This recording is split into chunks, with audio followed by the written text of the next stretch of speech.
Here's the Pioneer receiver. It's a receiver from the mid-70s.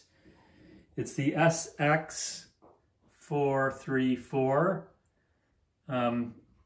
It's got some FET filters or transistors. Well, FET is transistors as well.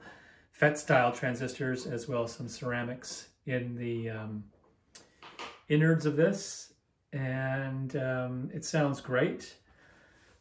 They are beautiful things. We'll just go through it quickly. It has the dial form for the on-off switch, so that has the potential to be not problematic, but you need to be aware of that because the carbon circle gets dirty inside, so it needs to be cleaned out, ideally with some gentle sandpaper to make that happen. Some people use deoxit, which is fine too, I guess, but I prefer the sandpaper. To turn it powered on, rather, you just switch the dial to the A speakers, and you have a nice light display in there. And if you wanted to, you could turn your speakers off. Just use your headphones with your phone jack here, or your second set of speakers, which they call B, or both A and B together. Your bass clicks, the dial clicks, which I like. Same with the treble, clicks. The balance doesn't click, but it clicks on center. So as long as it's calibrated properly, having it clicked on center would mean that you have equal volume coming through both channels, your left and right. Your volume is over here, no click, just a smooth dial. You have a loudness button, tape or monitor that you have the option to include one tape deck with this. And then the mono, which is a favorite of mine.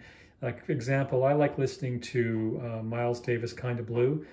And I only have it on the stereo format, and I'm not a big fan of it because you have the different saxophone solos or the trumpet solos coming from one speaker alone, which is really not how things happen in a live environment.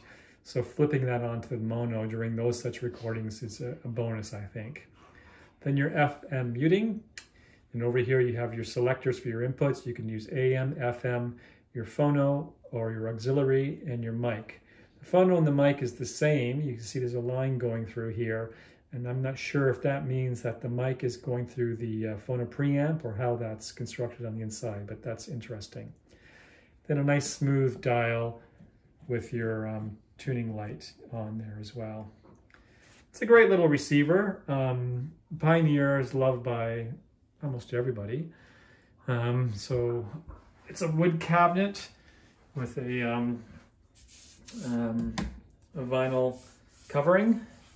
This one's in pretty good shape. There's one little cigarette burn there. It always makes me laugh to see a cigarette burn on these things. It means that there was probably kind of a smoking at home and people would just lay their cigarette down as they're into the music or into the party. That's how I envision it.